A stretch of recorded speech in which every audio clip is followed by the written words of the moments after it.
I shall call this meeting to order. Please stand for the Pledge of Allegiance. Pledge allegiance to the flag of the United States of America and to the republic for which it stands, one nation, under God, indivisible, with liberty and justice for all. Well, welcome everyone. We'll start out tonight's meeting with roll call, please. Roll call, okay. Councilmember Corrals? Yes. Sullivan? Yes. Miller? Yes. Phillipson? Yes. Mayor Wallers? Yes, thank you. Once again, Mayor Wohlers will start out tonight's meeting with my quote for the day.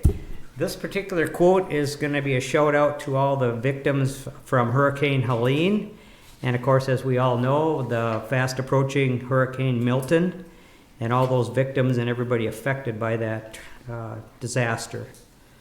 This particular quote comes from Michael Hawkins. He's really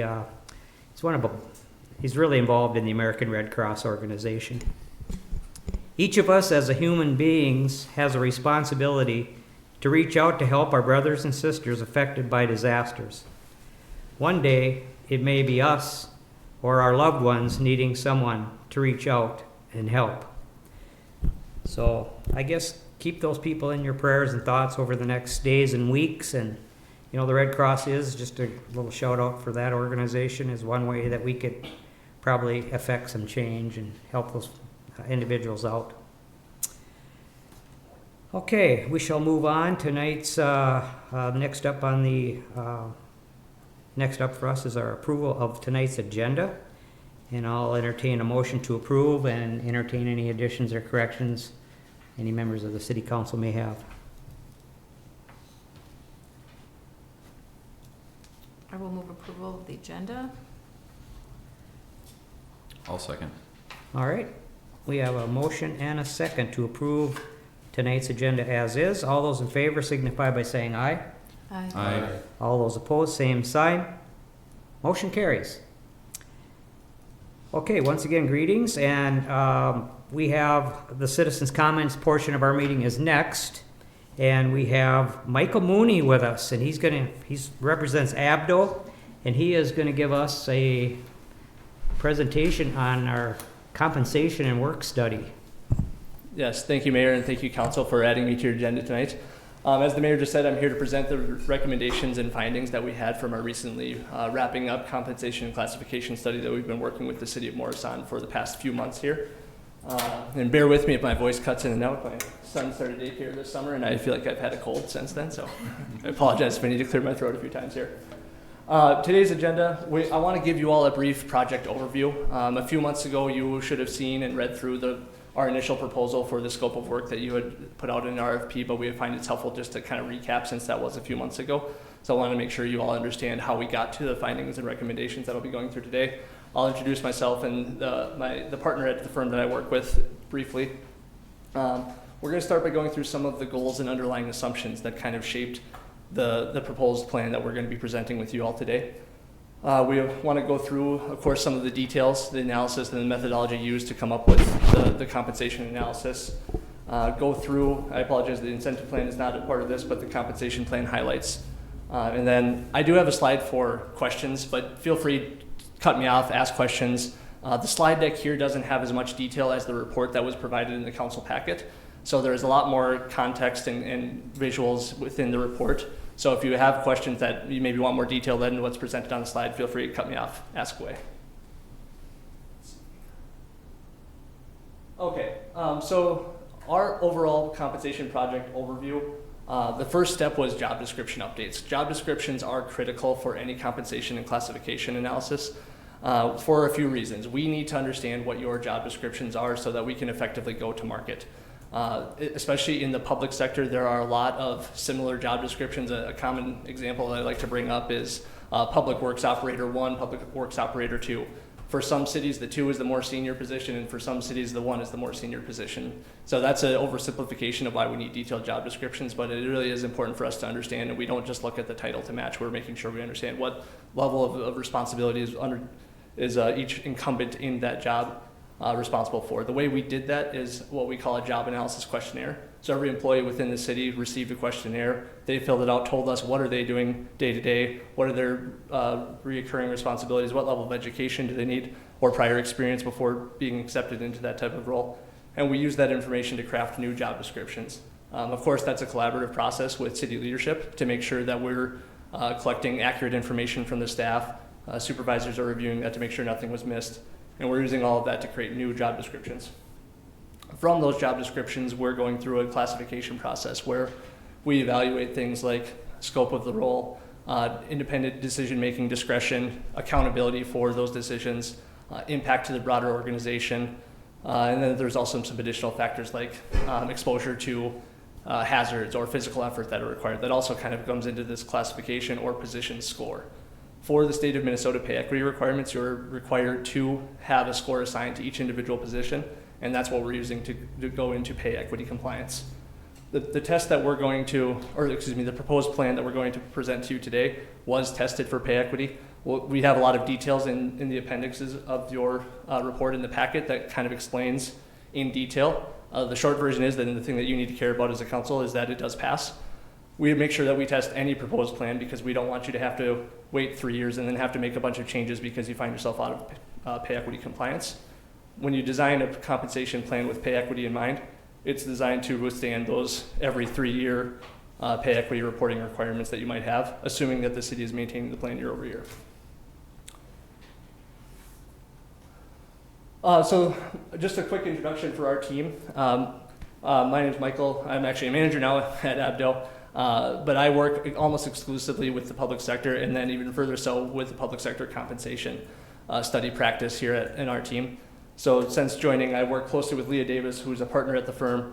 Her and I work hand in hand on a lot of the comp studies. Oftentimes we're switching back and forth at council meetings because she's based in Mankato, I'm based in just outside the city, so we kind of divide and conquer. So she was also involved in this process.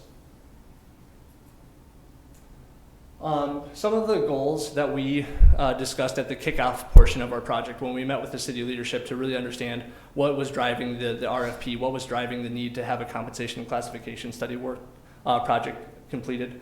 Like many cities in Minnesota right now, the main motivating factor is to attract and retain quality talent.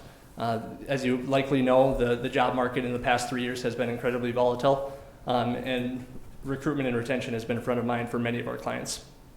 So we wanted to make sure we were designing a plan that helps support that initiative of attracting and retaining critical talent. The city was also wishing to establish a more formalized structure specifically for the non-union staff within the city. As you likely know, each union has its own pay structure, most of them on a step and grade plan. The non-represented staff within the city did not have a formalized pay structure in place. So that was something that we spent a lot of time collaborating with city leadership on in developing a more formal pay structure that we'll be presenting with you today.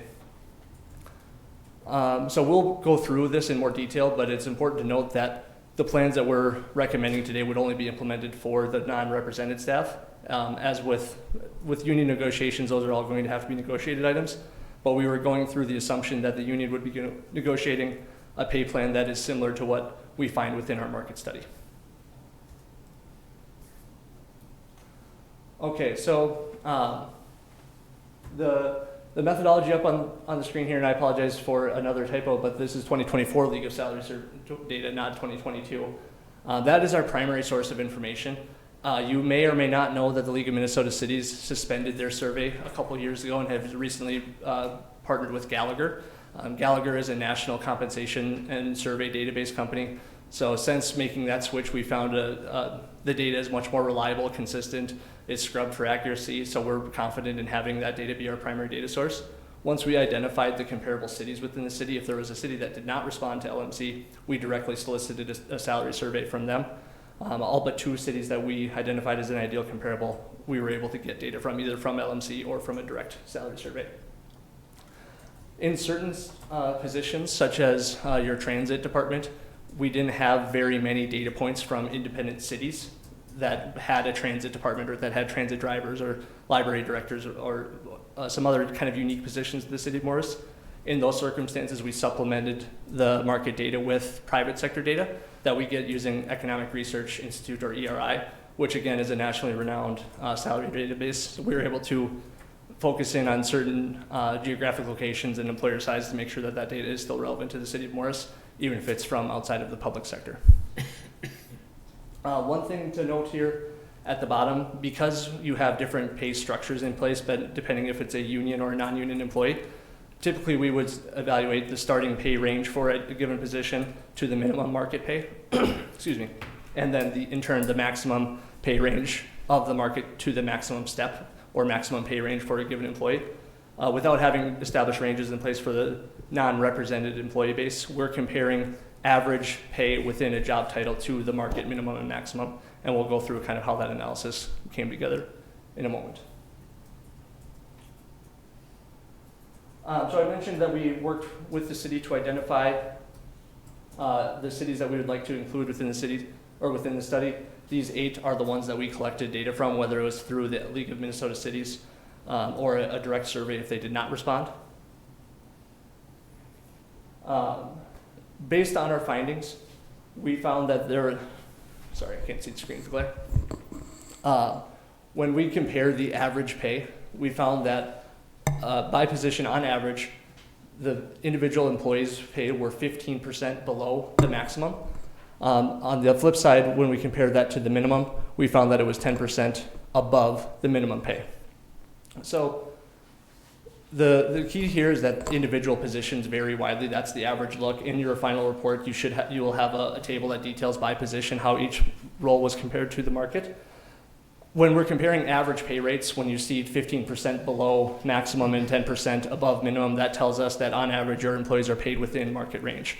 So that was a good news for the city. And we use those figures, those market minimums and maximums, to help establish both a pay structure for your non-represented staff and then a good starting place for your union negotiations for your union represented staff. So you kind of know where the start step could look like and what the max step would look like if your goal was to align to the market, which we identified from the city leadership that was the goal at the start of the study.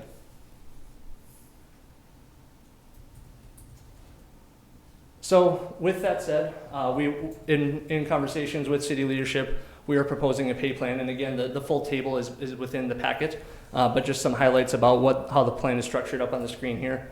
We're proposing a step and grade model with 8 total steps, including the start and max step. All 8 of those are intended to be used within the normal pay scale for the employee, so you have a new hire oftentimes coming in at step 1 or 2, and then eligible up to step 8. With this pay plan in mind, we always try to match the market position that the city is looking for. So, and we do that by lining up your start step with the market minimum and the max step with the market maximum. Because of the Minnesota pay equity requirements, where you have to pay similarly pointed positions, similar wages, we're not able to pay every position exactly what the market minimum would be, because you would find yourself out of pay equity compliance. So by establishing grades based on the points and the market values, we, on average, are paying just above 0.5% above market on the minimum side and even closer to market on the maximum side. We would consider a plan at market if it was plus or minus 3% of either of those market minimums or maximums. So that's the goal here. It was to get a proposed plan that aligns with the market. And this is truly talking about those ranges. We're not at this point discussing employees and where they're landing within the plan. We're just trying to kind of set up the guardrails for your plan so that you know if you bring in a new hire that starting step is in line with the market minimum, and when you have a very seasoned or well-performing employee, they're in line with the market maximum. I'll pause here if there are any questions or comments on that so far.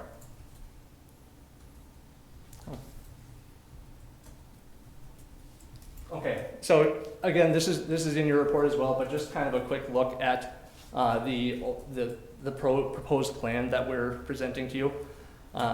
You'll notice that there are 22 grades on this plan, and this was designed with unions in mind. Now, this is the non-union pay plan because, as we already discussed, those union pay plans will be negotiated items. But our goal was to design a pay plan that would, if the union were to agree to a structure that aligns with the market study that we found, would fit well into this structure. So that was kind of the underlying goal, was to design a plan that could be encompassing for all employees, regardless of union status. And that's why it's a much broader plan than would be if it was only just the non-union staff required to be on it.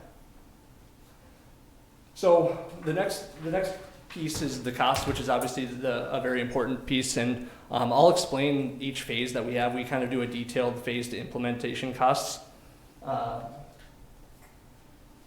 So again, there's more detail in your packet here. So phase one would be the required cost implementation, annualized, assuming a January 1st, 2025 implementation. Very important to note here that based on the city's goal of trying to create a pay plan that could capture the union pay structures as well as the non-union employees, this is assuming that the unions negotiate a pay plan that is similar to what we're proposing here. So union employees' current wages are included in these figures.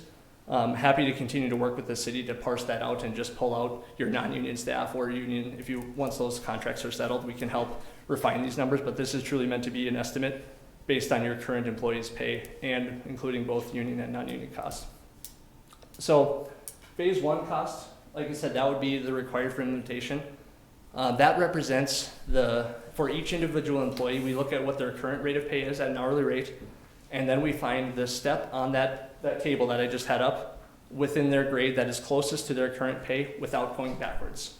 So for example, if you have an employee who is assigned a grade paid today at $25 an hour, and step 2 is $24 an hour, and step 3 is $25.25. Now, this cost would represent moving that employee to $25.25 because that's the closest step to their current rate without going backwards. Where this number gets bigger is when you have employees whose current pay rate may be below the minimum. So if we establish the minimum is $24 an hour, they're only paid $20 an hour today. That's the cost of that $4 increase to get them onto the plan. So that's why we say this is kind of the required for implementation cost. It's just getting everyone onto the pay plan that we're recommending here today. Phase 2 is we would actually consider that an optional cost and where you would have some flexibility within the city. This is what we call a market placement adjustment. So a good example of when you might consider a market placement adjustment is if you have an employee, I'll use the union example because they have step and grades today. If you have an employee who is at the middle step of their pay plan, right now, step 4 we'll call it, when we go to market and they see that the market has shifted and they negotiate for a higher pay range for the start step, their pay rate today was the middle, and when you make that shift, they might now be paid at a step 1 or 2, which is where you might bring in a new hire. So a market placement adjustment is then bringing the employees back to their same or similar market position that they had on the current pay plan to avoid wage compression. That's a big talking point for a lot of our clients right now is wage compression, meaning your more seasoned employees earning as much as new hires coming in, which is a direct reflection of the competitive recruiting environment that we've been operating in for the past few years. So phase 2 is where you would have some discretion, and again, subject to union negotiations to kind of dial that back or forward based on budgetary constraints and compensation philosophy. You don't have to make that adjustment as long as someone's on the pay plan. You're going to be able to do pay equity testing just the same, but that's just an optional cost as it relates to wanting to potentially avoid any wage compression issues. Phase 3 is the cost of a 2025 cost of living adjustment to the overall pay plan. The data that we've collected was 2024 data. We assume that most, if not all, of the cities that we've surveyed will be doing a cost of living adjustment in 2025. So the city would provided some direction on the COLA there, and that would be the cost of a COLA on top of adopted changes for 2025. We don't necessarily consider that an added cost, which is meant to be represented by the line there since the city's already historically has offered COLAs, but we wanted to give you an idea of what a 3% COLA would look like tacked on to the additional costs of phase 1 and phase 2. So any questions on that piece? No? Okay. So for the next steps, we would recommend that the council acknowledge receipt of the report that was in the packet today. We will continue to work with the city leadership to make sure that they have all the detailed information that they would need to administer the plan should you choose to adopt, as well as provide training on some tools of how to continue to monitor compensation, market trends, and the like going forward. And then should the city like to move to the new step and grade plan, sorry, Claire, we did provide the phased implementation cost. And then we would also recommend acceptance of the updated job descriptions that were done at the start of this project. And I would leave the council with a couple thoughts here as you evaluate the report and the findings. The city, we operate on the assumption that the city's overall compensation goal was to be in line with the market. And that's something that you'll have to decide if that's still the goal at the end of the study, is if you do want to match the market. Some cities want to be a market leader in pay. They want to pay more competitively to really attract talent. Others lean heavily into a benefits package and maybe lag the market in base pay. So that's something that you can consider. And the other consideration would be mainly for your non-represented staff, is the proposed step and grade structure right for the city? Is that going to align with your performance management practices, with how you're operating under pay increases today, whether that be anniversary based or calendar year based? How can we administer the plan into the future if you were to adopt a step and grade structure that has not been in place before? And that's the end of the slide deck, but I'm happy to field questions or go into more detail on any pieces that you might want to discuss further. Thank you for your presentation. The one thing that I had a question on with grade and step based, let's say we bring someone were to start at grade 9, let's say, and over time get to step 8. Mm-hmm. What does progression look like there? Is it dropping to the next or increasing to the next grade, or what does that look like? Great question. So typically what we would see once an employee reaches the next step, that would mean that they're paid, assuming you're keeping up with market, you're paid at the max of market, and that employee would only receive a cost of living adjustment. The only other option that you would have as a city with pay equity compliance considerations would be to offer exceptional service pay, which you can do. There are a few different ways that you can do that. It's not simply just adding a couple steps, but an example might be if you have an employee with, you set a benchmark of 10 years of experience, then they get an additional $1 an hour for every 5-10 years that they've been working once they've reached the next step. So that's a way to continue to reward those long-term employees. But generally speaking, once you've reached the next step, you stay there until a cost of living adjustment or a market adjustment dictates that market would shift up, and then you're back to a sooner step in the grade. Sure. Yeah, good question. So do the 8 steps represent going from the minimum to the maximum? Correct. Okay, and then the points represent positions? To an extent. So the positions are all scored based on the scope of the role, how much decision-making authority the education, and then that points places them within the grade that we've established there. So if I go back to the step and grade table here. Right. So for example, grade, we'll just pick grade 8. So any position that has a score between 188 and 235, that's going to land in grade 8. Now, a common question that we get both at the employee and council level is, well, what happens if I had an employee who scored 187? They're going to say, well, if I just had one more point, then I'd be in grade 8. The market data is going to drive where we set these grade lines. So if that employee comes to us and requests a reclassification, and we determine, oh yeah, we actually should give you one more point, which would be very rare to assign one more point, but for discussion's sake, we would actually just draw the grade line so that grade 8 starts or ends rather at 188 instead. So the individual points don't necessarily drive the grades. The market data drives the grades, and then we draw the lines to group the employees in a grade that is most similar to their other positions at market. So the points within each grade, is there any reflective to ability or performance? Great question. So no, when we set the grade level, that is at the market. I would say the points. The points that determine. So that is not a factor for performance. Okay. Well, what I believe might be like an employee to advance within and earn more. That would be like the step structure. So once the grade is defined, we've said the market max for grade or minimum for grade 8 is 2481 up to I think it's 3234. The individual employee within, that's where the experience and Okay, so the points represent the position. and responsibilities within that position. Okay. Correct. I Yep. got you. Okay. Yep. And then it would be up to the city to place employees within those Within standard the steps. Standard steps. Correct. Okay. Yep. Mm-hmm.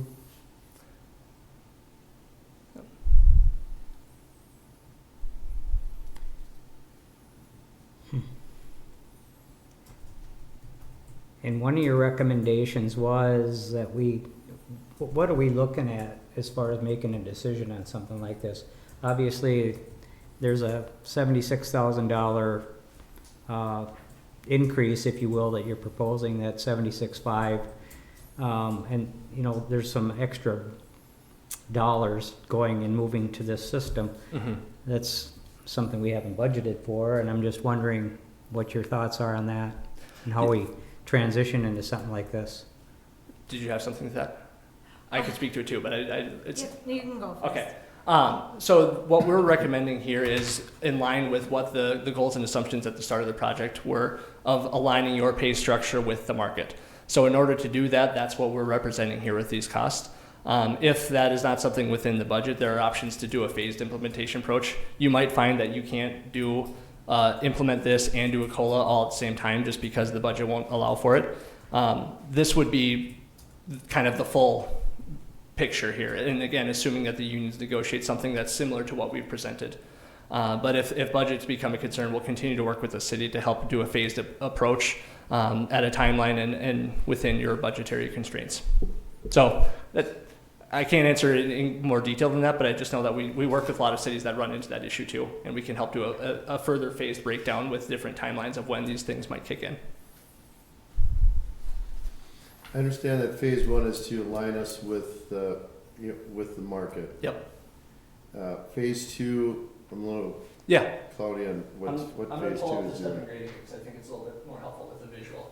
So if we, for discussion's sake, pretend that this is a current structure, you've already adopted this plan, and I'm an employee at, I'm just starting to track it easier, I'm at grade 1, step 4, $18.03 today. The city that I'm working for goes through this exercise. They determine that the market for my grade that I'm assigned actually starts at $18. So when we shift, now my pay, although I'm still in the structure at 1803, I am paid at step 1 instead of step 4. So phase 2 would represent the cost to get me back to step 4, because that's where I'm at relative to the market, because I've had 4 years of experience or 4 years of positive performance reviews, whatever the city's determined how I move up within the range. If you don't make that adjustment, if I stay at $18.03 and now that becomes step 1 on the new plan, even though I have 3 or 4 years of experience, we might bring in a new hire in the same title as me, who's then going to be brought in at $18 an hour. So then you run into what's called wage compression, where you have employees with varying years of experience being paid the same or similar amounts when you adjust the grade. So phase 2 is the cost of, okay, I was at step 4. Step 4 now becomes, let's just pretend it's $20 an hour for the new step 4 in the proposed plan. What's the cost to get me to step 4, which is $20 an hour or a $2 an hour increase? That's what phase 2 represents here, is those adjustments so that If you decide to adjust it. correct. I got you. Okay. Yep. Phase 1 is just getting everyone onto the plan. No, I understand that, Yep. yep. Phase 2 is that optional. Optional adjustments. Correct. Within it, We're okay. adjusting them back to their previous To their- step. No, not, yeah, step, so experience, the years of experience that they Yeah. had, which would make them at step 4, they had Yeah. 4 years of experience. Now, the challenging or tricky part that we discussed with the city as we're going through this, since your non-represented employees are not on a step and grade plan today, we don't have the previous step to reference back to.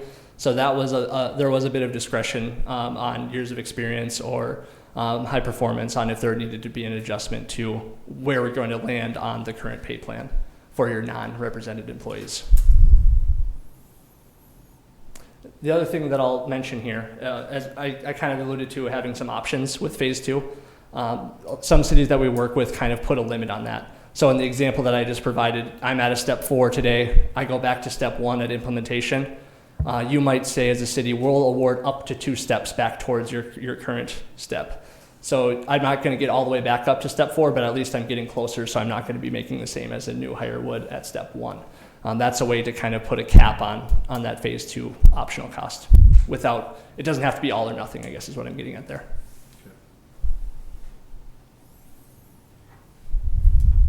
How does this affect union negotiations going forward? You know, you get everybody on a step and grade system, you know, what happens to union negotiations going forward? Is there anything to negotiate? Yeah. Or does it just strictly follow the step and grade system and COLA. Yeah, union will always be negotiated items. You'll never be able to completely get rid of the union negotiation or anything like that. I don't think that's what you're getting at either. But how many of our clients that are on a plan that kind of encapsulates both union and non-union employees, they just align any market adjustments that they're doing, any comp studies that they're doing, they try to do kind of in sync with their union negotiations so that everyone's getting the data at the same time. We also recommend for many clients to keep your finger on the pulse with this. With the League of Minnesota Cities salary survey, if you participate, you get that data for free. You know what cities we use to compare your wages to from this report. You can do that yourself. You can come back to us. We can certainly support. But if you're keeping your finger on the pulse year over year and managing these pay plans, it becomes a lot less burdensome to make updates come union negotiations or come pay equity compliance years. The city just went through pay equity reporting last year, so you're good for a couple years. But we always recommend whenever you have a union negotiation, whenever you add headcount, you reclassify a position, run a pay equity test to make sure that you're not going to make any adjustments that's going to fall out of line. One thing that I should note, and again, it's in your report, I talked about the proposed plan, is passing for pay equity. Your current plan, as it tests today, would pass under. There's two tests. I won't get too far in the weeds on this, I promise. But the statistical analysis test is basically just comparing how do similarly appointed positions, minimum and maximum, compare with each other when there's a female versus a male class. But there's also a test called the salary range test, where it evaluates how quickly do employees move from the start step to the max step. The city does not pass the salary range test today. That is not necessarily going to lead to an overall compliance failure, but it's likely going to trigger a response from the state to ask for clarification as to why your male classes are moving more quickly through the range today than your female classes are. The benefit of adopting a step and grade structure is it provides a defined years to max, it's called. So it says no matter what position you're in, there are 7 years from start step to max step. That's the years to max, assuming acceptable performance or anything like that. When you have no pay plan in place for your non-represented staff, the report looks at how many years of experience do you have based on, and then comparing that to pay today for your non-union staff. And then the union staff are tested based on years to max. How many steps do they have within their union contracts? So I can confidently say that the failed salary range test is due to there's one union that has only a 3-step or a 4-step plan, I think it is, whereas others have an 8-step, and then you have some employees with long tenure that have been within the city for a long time in the non-union side. So there are 3 potential tests that it's running that is causing that failure. It did pass. There was no major structural changes from when you ran the test in January to now, other than you maybe had some turnover or you maybe have more experience that was tacked on when we ran the test. So it's not to say it's an automatic compliance failure today if you don't make any changes, but it's certainly something that I would keep my eye on as you go into union negotiations. So that was a long-winded answer. I hope that helped. Yeah, no, it does. It helped clarify that, a bit, so. Questions from the council? So are you suggesting that the standard steps would be done in a recommended time frame? Say there's 8 steps and the maximum would be 8 years to move through the 8 steps, is that Yep. what I understand? Correct. Based on performance? So that's up to the city to an extent. Most of the cities that we're working with, many cities do not have a paper performance model, which is kind of what you described. Well, I mean, what I'm saying is you're proposing, or it's gonna go from step 1 to step 8 in a certain time frame. Yep. And you're not basing it, let's say that you fall short of your performance and we decided not to make the step. How does that work? Yeah, so from a plan administration and compensation plan management, you have every opportunity to do that as a city to say your performance is unacceptable, you're not getting your step this year, we need to see you improve in these areas. That's totally fine. Pay equity compliance doesn't measure that. It assumes that every employee is moving through the range within, if they're meeting their performance standards or whatever the city has in place to move up a step. It just looks at how long that would take, assuming normal or acceptable performance. But as a city, you don't necessarily have to give someone a step increase if their performance is unacceptable. Most of the cities that we work with would on a step and grade plan operate under, if you have a year of service, you get your step increase, assuming you have at least acceptable performance. There are some cities doing paper performance where you have to score 4 out of 5 or above to get the step, or Some are doing an open range, getting rid of step and grades altogether, but those are challenging to move to if that hasn't been the practice in the past. It's usually a 3-4 year transition to get to that level. Of the cities that you listed there as kind of your sample cities, how many of them are actually using this step and grade system? That I don't have. We just collected their mins and maxes, Oh, but we don't have details on kind of how their pay plans are structured. okay.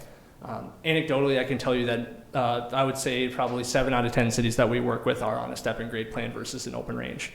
And from the step and grade plan, we're seeing a shift in cities reducing the number of steps it takes to get to the max.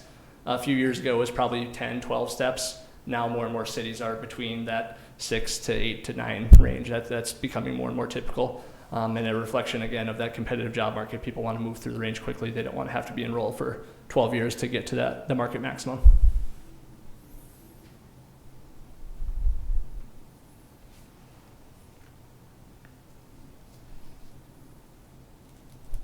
This is not something we're going to be taking any action on. No. today. Yeah. Okay. It's good information. Yeah, and we typically end up with a couple of follow-up questions, so we'll continue to partner with the city as you deliberate and determine how you want to move forward. So definitely Becca and Maggie have been great to work with, and we look forward to kind of helping the city move forward from here. It seems pretty clean to me. I mean, it takes a lot of the guesswork out of it to a point. I don't know what the city manager thinks, but Yeah, you know, for our non-union employees, it's nice to have, like you were saying, that minimum and max, especially with pay equity. Because we have some employees who have changed roles but have been here a long time, that are not in a union and don't have that. And it's just that one, this is kind of where you're at. And so when we go and hire, Yeah. then it's where do you start? So this will be very helpful. any other questions for Michael? Hearing none. Thank you very much. Yeah, thank you. Thank you. All right. Yeah, the Rockies. Okay, we are still in the citizens' comments portion of the meeting. If anybody else would like to approach the council, now would be a good time for that. I have to go do my bus paperwork, but thanks for having me. Okay. All right, hearing none. We have no public hearings tonight.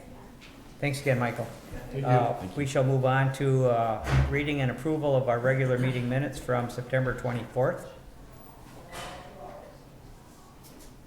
I'll move approval of the regular meeting minutes from September 24th. I will second.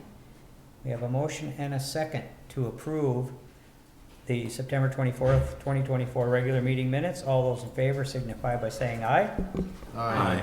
All those opposed, same sign. Motion carries.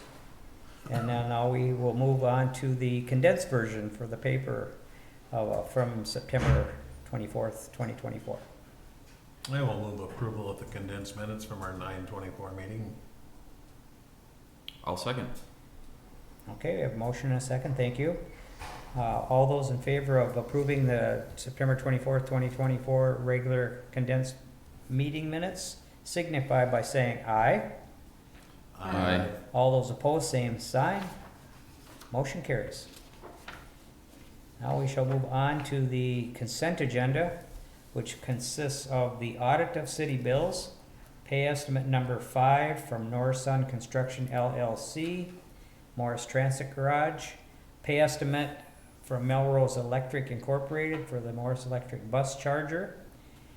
And item D is the August 21st, 2024 City of Morris Tree Board minutes. And item E is the September 9th, 2024 City of Morris Airport Board meeting minutes. Then we have item F is gambling reports. G is the Morris Transit report, and the final one is the final pay estimate for Joe Riley Construction, Morris Transit Office and Bus Garage. And I guess I can move approval of the items on the consent agenda.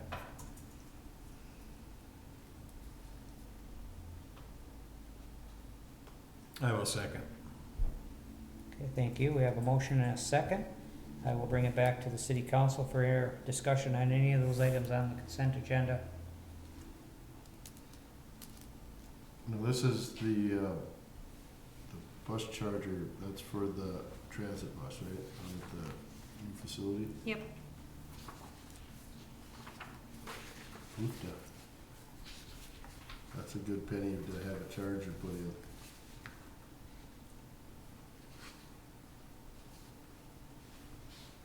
Do we have any idea, is that like a fast charging system? I think so. Yeah, they went with the, A portable charger. portable charger so that in the future, if there's expansion of more than one electric bus, it can service more than one bus by moving it, but they also went with the turbo charger. And then the nice thing to remember too is it's 100% reversible, This is, electric bus and the charger. and the charger? Wow, Yeah. well, that makes that feel better. Much. Thank you for that.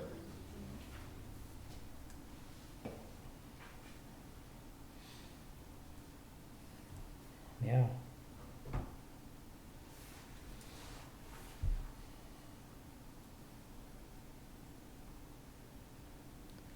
Any other discussion from any of the items on the consent agenda?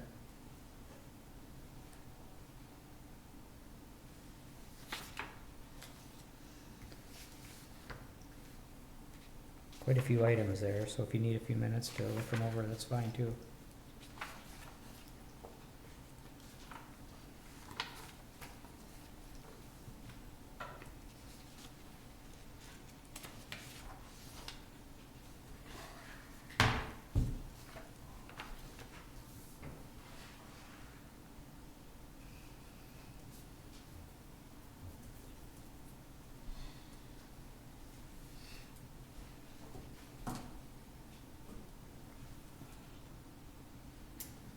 I guess I don't have anything unless anybody else does. We have a motion and a second, so I guess all those in favor signify by of approving the items on the consent agenda, signify by saying aye. Aye. All those opposed, same sign. Motion carries. Moving on, we have no petitions, requests, and communications. Next up is ordinances and resolutions. Our first ordinance, resolution rather, that we have is appointing judges for the general election on November 5th, 2024. We just added one on there, and I think that's the updated version, what you have. Actually, did they see that, or did I? I believe you all got a copy of it. Everybody's got a copy of the added, they just Yes. added one name, I think. Right. That was, Cheryl. Cheryl Brevik, yeah, was added as an alternate, okay. Otherwise, all the other names are the same as what we previously had, I believe. Once again, thanks and a shout out to all the judges, that's much appreciated. I will move on that resolution appointing judges for the general election for November 5th, 2024. And with a large thank you to those individuals, I will second. All right, thank you, we have a motion and a second. I guess we'll just do a roll call vote on that resolution, Carolina. Councilmember Corrals, Yes. Soloway, Yes. Miller, Yes. Dawson, Yes. Mayor Walsh. Yes. Okay, next before us is we have a resolution adopting assessment for current services. I think we all seen a copy of that there.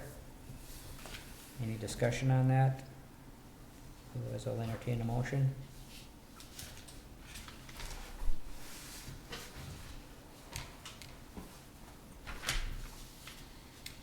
I'll move on that resolution adopting assessment for current services. I will second. All right, we have a motion and a second for that resolution. We'll have roll call vote on that resolution, please, Carolina. Councilmember Miller, Yes. Corrals, Yes. Soloway, Yes. Dawson, Yes. Mayor Walsh. Yes. All right, now we will move on to the city manager's newsletter. All right, we'll start with Sixth Street project. So we still have a punch list for, the project that happened on Sixth Street. Still working on some sidewalks, grass seeding, a lift on Iowa, and making sure some curb stops are all working.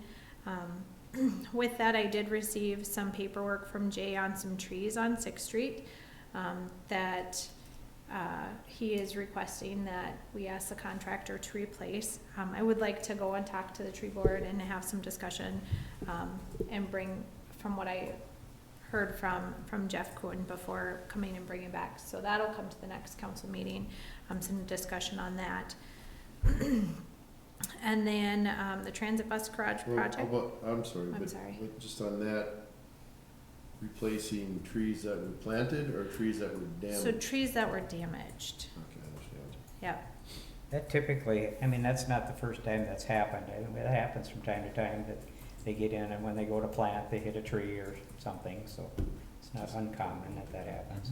Yeah. I know that was part of But if there was damage, We looked, cause Russ thought there was something that was brought up at a previous been brought council, up and we before. haven't, okay, maybe I'll just have to look back and see, cause, It was brought up towards the completion of that project. I know it was It at a was. meeting. okay. I don't think anything was done about it, but I know it was slightly discussed. yeah, and they attempted to plant grass and that didn't grow and, yeah, we had all kinds of. Because we still have a retained amount of money we haven't paid them. Correct, Right. Yeah, before we close that out, we'll have to Yeah. get that Yeah. resolved. yeah, We're gonna finish the list and, yeah. okay. Alright, The transit bus garage project is winding down, so there's just a few things left, before we can final it out. Bike trail funding, so I went to a meeting, on different funding sources for trails and sidewalks, a few weeks ago. I was out sick last week, so I didn't get a whole chance to do a whole lot of stuff. I did meet with Todd, the county engineer, and Russ today. We kind of looked over what we could possibly do and if we think we could qualify. So I need to talk to Nathan, who is our MnDOT area rep, but it looks like I'd like to put out a letter of intent to go out for this funding for some, I think it's active transportation grant, for our bike trail. Mhm. So it's very hard to redo bike trails with these dollars, so we're looking at, how we can, what we can do or how we can talk about it in this grant opportunity. So, Russ was gonna go look today, ADA compliant trails are 8 feet wide with 2-foot, side, so we're gonna see. At first he thought they were maybe 6, but then he's like, they might be 8 because I can drive the pickup on there. So we're just gonna do some checking and kind of, wording of things on trying to work on redoing the bike trail. It wouldn't be until about 2027 that this funding is for, but we have to apply for it, by, I think it's February. So the letter of intent does have to go out before the next council meeting. It didn't look like we needed a council resolution, but I wanted you to all be aware.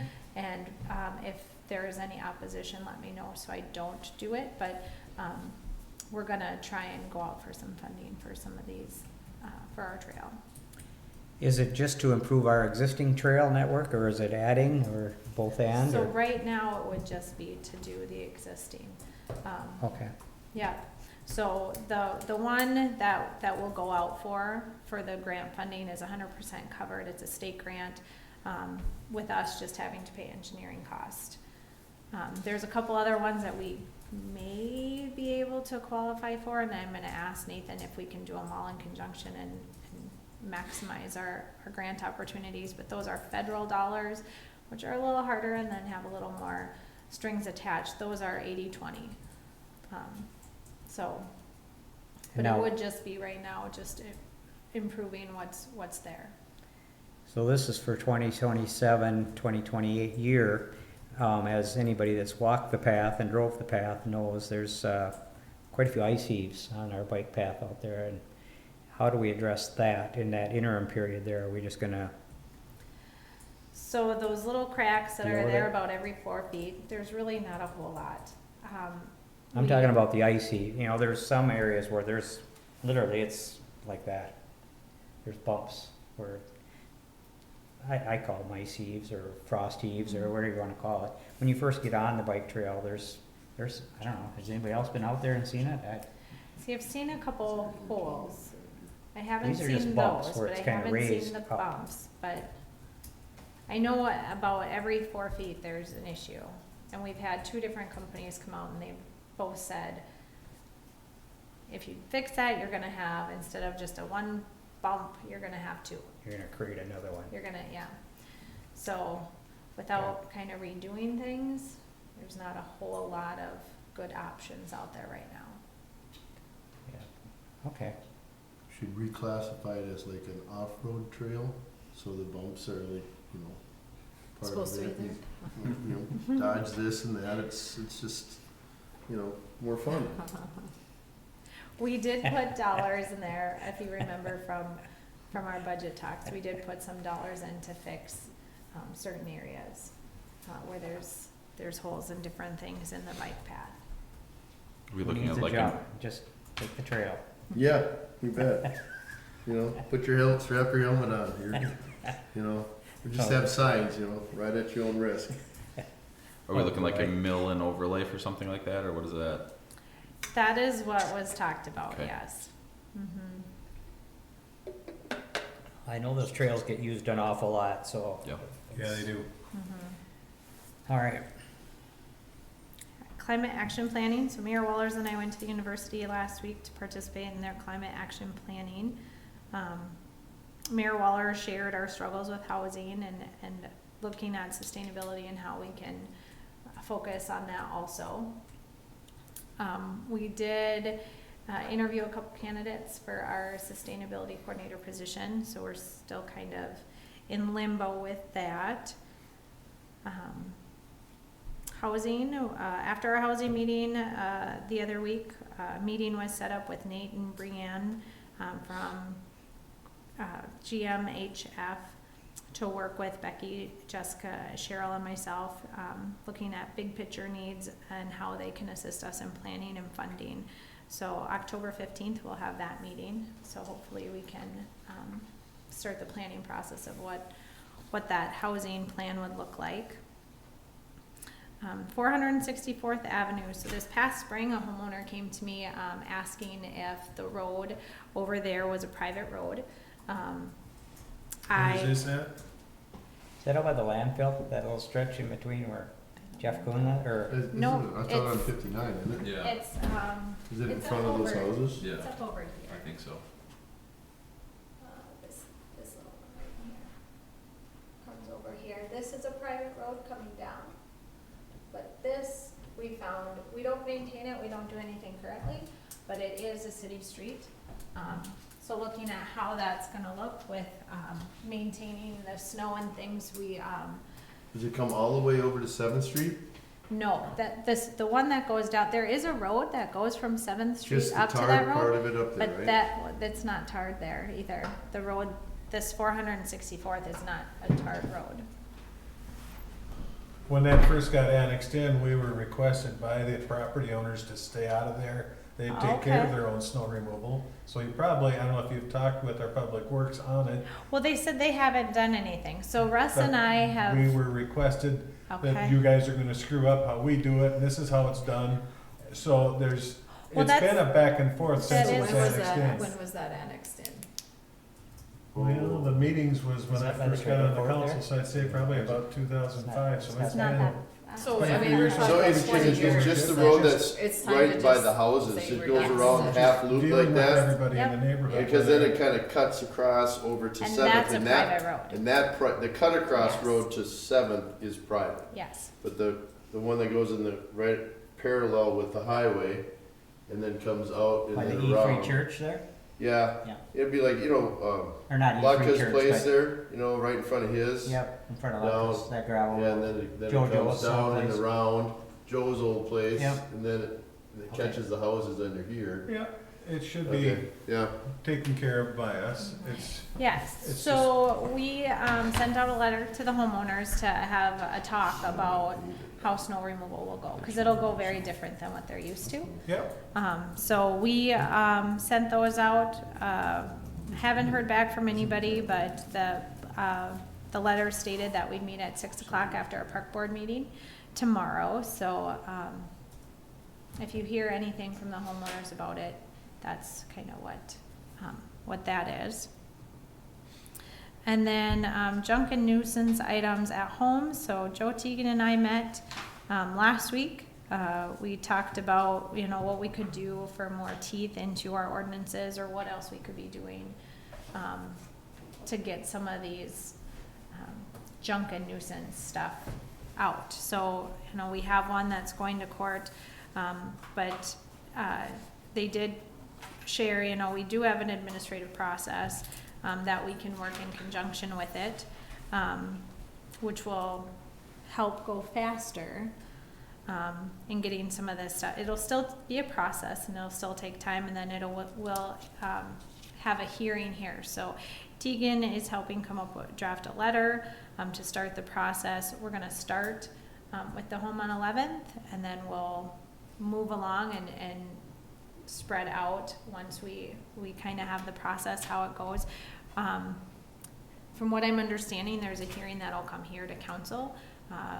Neighbors can come, the person who is we sent the letter to can come, they can share, and then the council kind of makes a decision from there. Yes, so I think one of the key components of that is, the property owner, the person who's affected there, has their day in court, so to speak. I mean, they get the chance to present anything that they want you to consider why they believe they're not in violation.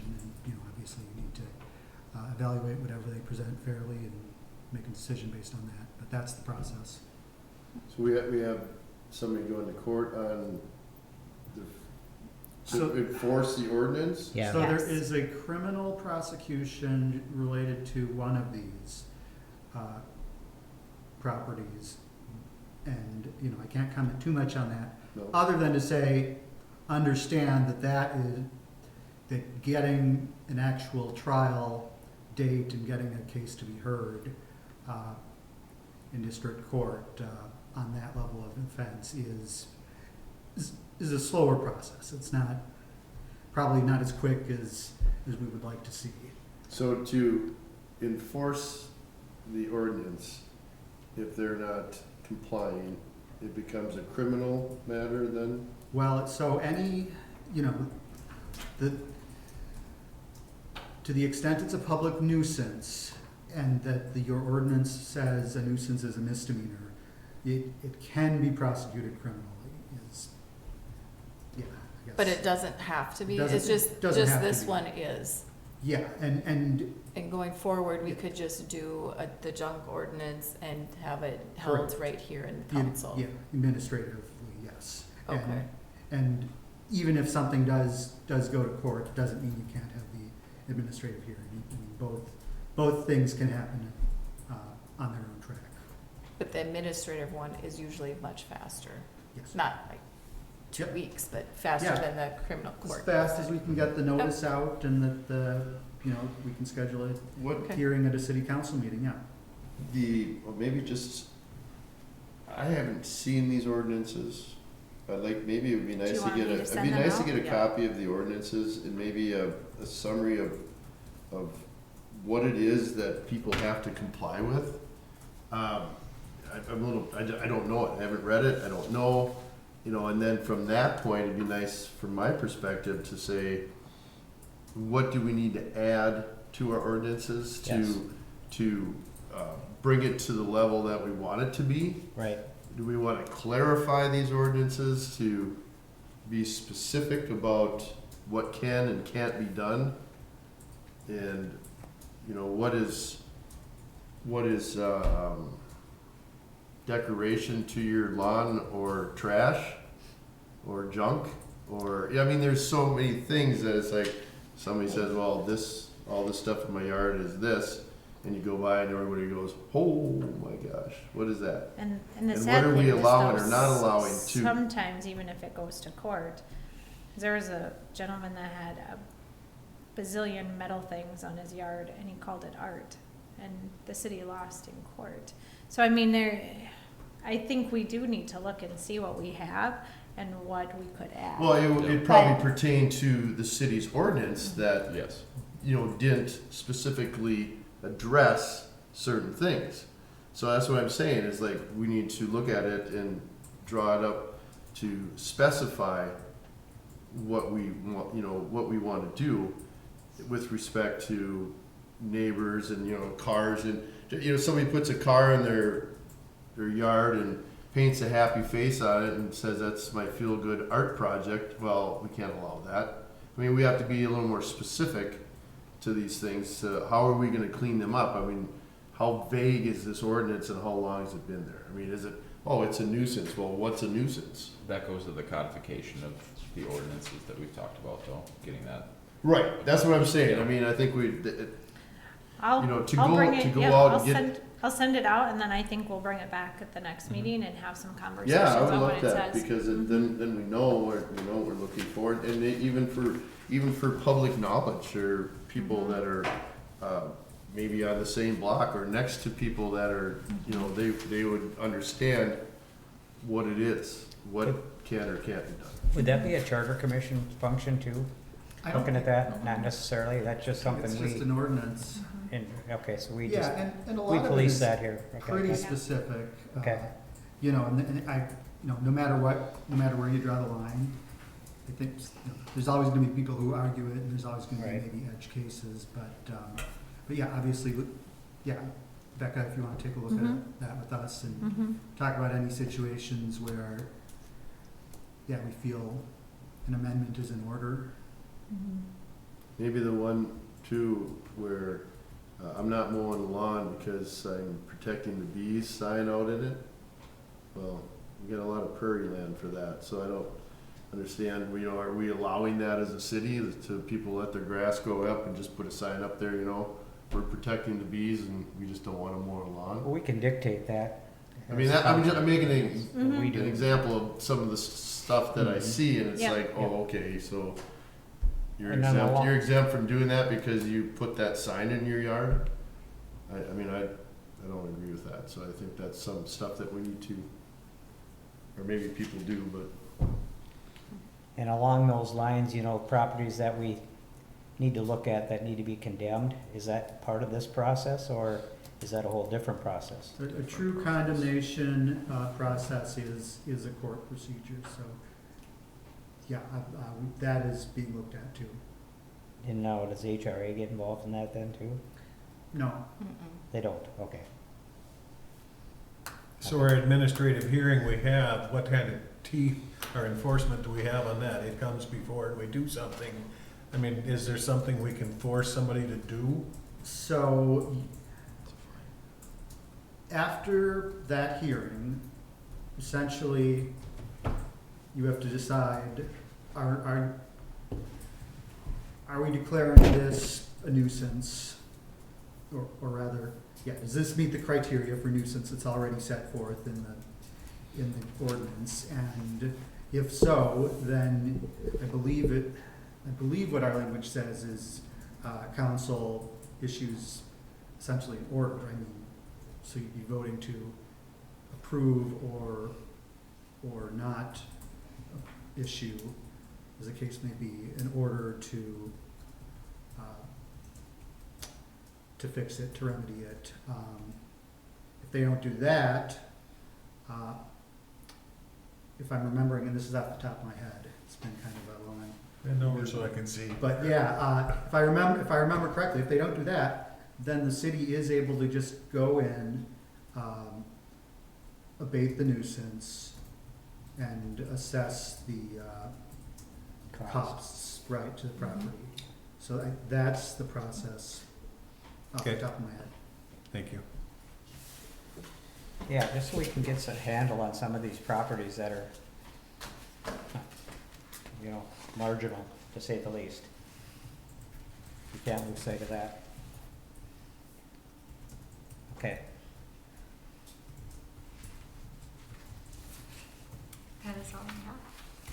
That's all the city manager has. Mhm. Any questions for our city manager off of anything on the report?